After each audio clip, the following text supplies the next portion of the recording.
Namaskaram. Hello and welcome, hardworking individuals. The most important question that Bangladesh is asking to India right now is, will India send back the ex-PM Sheikh Hasina to Bangladesh? And why is it so? Because of the death sentence from a court, where there is a question mark on that court. Why? We will talk about it. And what do you think especially India should do? Because there is a tussle between two things. Number one, the tussle between India and Bangladesh relation depends upon this decision. Number two, don't forget it was India who helped Bangladesh to achieve its own identity.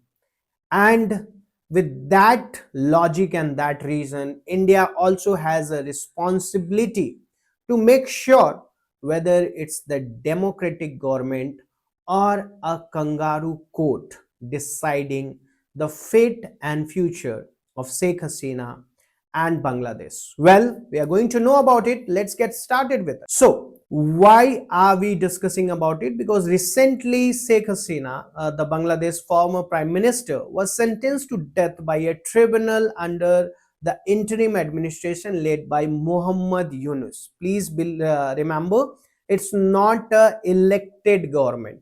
Following her exile to India in August 2024. Okay, now let's see about the ICT, or the International Crimes Tribunal. Now, what is the ICT which has given this judgment? The International Crimes Tribunal usually refers to the Bangladesh International Crimes Tribunal, a domestic court that was established by the government of Bangladesh to persecute individuals of war crimes and committed during the Bangladesh Liberation War 1971.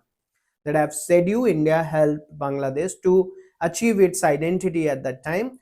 And it is not an international court like ICC or ICJ, and it is a national tribunal functioning under the Bangladeshi law. If you see the key facts that Sheikh Hasina's death sentence has, the International Crimes Tribunal, Bangladesh sentenced Haseena in cases related to alleged violence during the 2024 student-led protest that toppled her government, and she has accused primarily of masterminding killings during the Gen Z protests, which saw mass unrest and hundreds of deaths. Now, the current government in Bangladesh is widely characterized as an unelected regime dominated by the radical Islamist forces. Many human rights observers and Indian experts consider the tribunal's proceedings politically motivated and legally questionable. Haseena fled to India, where she was allowed asylum, and Bangladesh interim government is now firmly demanding her extradition. Now, India-Bangladesh Extradition Treaty and Legal Framework, what does it says?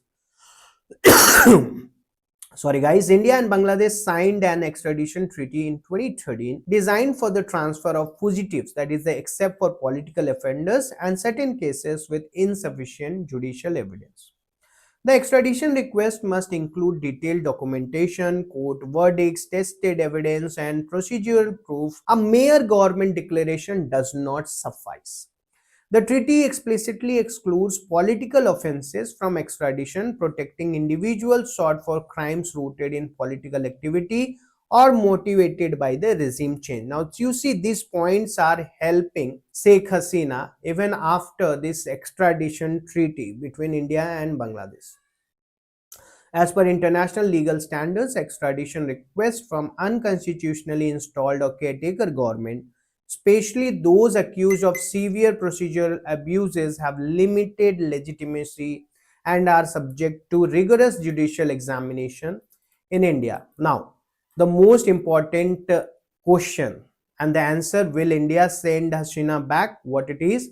Based on current extradition law, India is unlikely to grant the request for Hasina's extradition. Indian authorities will scrutinize the evidence, the legitimacy of the court verdict, and the nature of the charges. The perception of Hasina as a victim of a kangaroo court and an unconstitutional regime makes extradition legally and diplomatically untenable. Now, India's court would also likely hear the matter, where Hasina could present her case with legal counsel. Politically, India's refusal to comply would be reframed not as enmity but as adherence to international law and human rights principle. Now, especially since Hasina's asylum was not initiated by India but by forced circumstances and grave danger to the life of Sheikh Hasina. What about the geopolitical and security implications? Bangladesh's threat that refusal to extradite would be an act of enmity is seen by an Indian expert as posturing intended for domestic political consumption rather than as a rational international ultimatum. The changed dynamics in Bangladesh, a crackdown on Awami League, empowerment of radical Islamist groups, and mass unrest heighten risk along the India-Bangladesh border.